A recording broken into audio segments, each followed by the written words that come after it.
السلام علیکم ورحمۃ اللہ وبرکاتہ۔ شب معراج رجب کی 27ویں رات جب رسول اللہ صلی اللہ علیہ وسلم معراج پر گئے تھے اور اللہ کے حبیب صلی اللہ علیہ وسلم کو نمازوں کا تحفہ ملا تھا۔ بڑی بابرکت رات ہے۔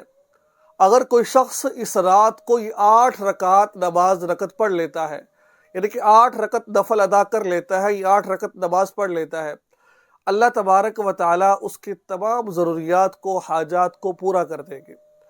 حدیث مبارکہ میں آتا ہے، میں آپ کو 1-2 حدیثیں سناتا ہوں، اس کے بعد میں اس کا طریقہ مکمل بتاؤں گا آپ کو۔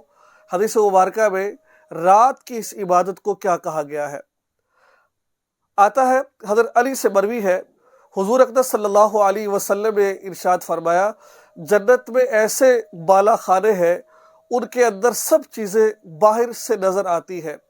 صحابہ کرام رضوان اللہ علیہ مجمعین نے عرض کیا، یا رسول اللہ یہ کن لوگوں کے لیے ہے؟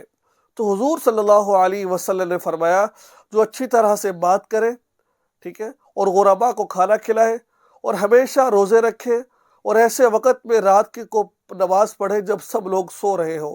ترمذی شریف کی روایت ہے۔ بہت ساری حدیثیں میرے سامنے موجود ہیں۔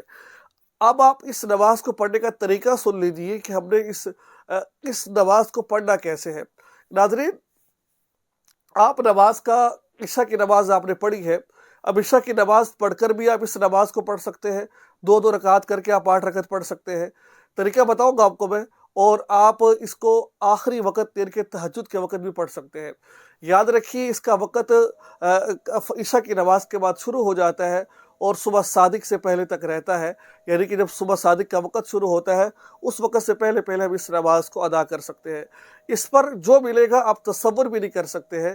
آتا ہے کہ اللہ اس وقت آواز لگا رہے ہوتے ہیں، ہے کوئی مجھ سے بخشش مانگنے والا، میں اس کی بخشش کروں، ہے کوئی مجھ سے رزق کی تنگی دور کروں، میں اس کی رزق کی تنگی دور کروں۔ یہ تمام معاملات ہوتے ہیں۔ اب اس کو پڑھنے کا طریقہ کار کیا ہے؟ آپ نے سب سے پہلے نیت کر لینی ہے کہ 2 رکعت نماز نفل کی نیت کرنی ہے، رکعت نماز نفل نیت کر لیجیے آپ، ٹھیک ہے۔ اصل میں جو نیت ہوتی ہے وہ دل کے ارادے کا نام ہوتا ہے۔ آپ نے وضو کیا، نماز پڑھی، وہ آپ کی نیت تھی تو آپ نے پڑھ لی ہے۔ بس نفل ہے تو نفل کی نیت کر لیجیے اور فرض ہے تو فرض کی نیت کر لیجیے۔ سبحانک اللہ پڑھ لی ہے آپ نے، سبحانک اللہم وبحمدک وتبارک اسمک وتعالی جدک ولا الہ غیرک۔ اعوذ باللہ، بسم اللہ پڑھے، سورہ فاتحہ پڑھے، الحمدللہ رب العالمین الرحمن الرحیم، 7 سورت ملا ہے۔ 7 سورت ملانے کے بعد آپ رکوع کرنا ہے۔ رکوع میں 3 دفعہ، 5 دفعہ، 7 دفعہ سبحان رب العظیم پڑھیں گے، سمیع اللہ لمن حمدہ کہنا ہے۔ پھر آپ نے سجدہ کرنے ہیں، 2 سجدے کر رہے ہیں، ٹھیک ہے۔ پھر دوسری رکعت آپ نے جب پڑھنی ہے تو آپ نے اعوذ باللہ بسم اللہ سے نہیں بلکہ بسم اللہ پڑھیں، بسم اللہ الرحمن الرحیم الحمدللہ رب العالمین۔ 7 سورت ملا لیجیے، ٹھیک ہے۔ آپ سورہ کافرون پڑھ لیں اور 7 سورہ اخلاص پڑھ لیں، یعنی کہ جو آپ کو صورتیں آتی ہیں اسی طریقے سے آپ وہ پڑھ سکتے ہیں۔ اس طریقے سے 2 کر کے آپ 8 رکعت پڑھ لیں۔ جب آپ نے 8 رکعت پڑھ لی ہے نماز کی، یہ جو 8 رکعتیں میں نے آپ کو بتائی ہے، تو آپ اللہ تعالیٰ سے دعا مانگنا شروع کر دیں۔ دعا کیسے مانگنی ہے؟ پہلے آپ درود شریف پڑھیں، اللہم صلی، پہلے اللہ کی حمد و ثنا بیان کریں، الحمدللہ رب العالمین۔ اگر آپ کو بڑی دعا نہیں آتی ہے، الحمدللہ رب والعاقبۃ للمتقین، آپ چھوٹی دعا پڑھ لیجیے، الحمدللہ رب العالمین الرحمن الرحیم مالک یوم، اتنا پڑھ لیجیے۔ اس کے بعد درود پاک پڑھیے، اللہم صلی علی محمد وعلی آل محمد کما صلیت علی ابراہیم۔ آپ یعنی کہ یہ درود پاک پڑھ لیجیے۔ اس کے بعد پھر آپ نے اللہ تعالیٰ سے خوب گڑ گڑا کر دعا مانگنی ہے۔ تو یقین مانیں یہ 8 رکعتیں آپ کی زندگی چینج کر سکتی ہیں۔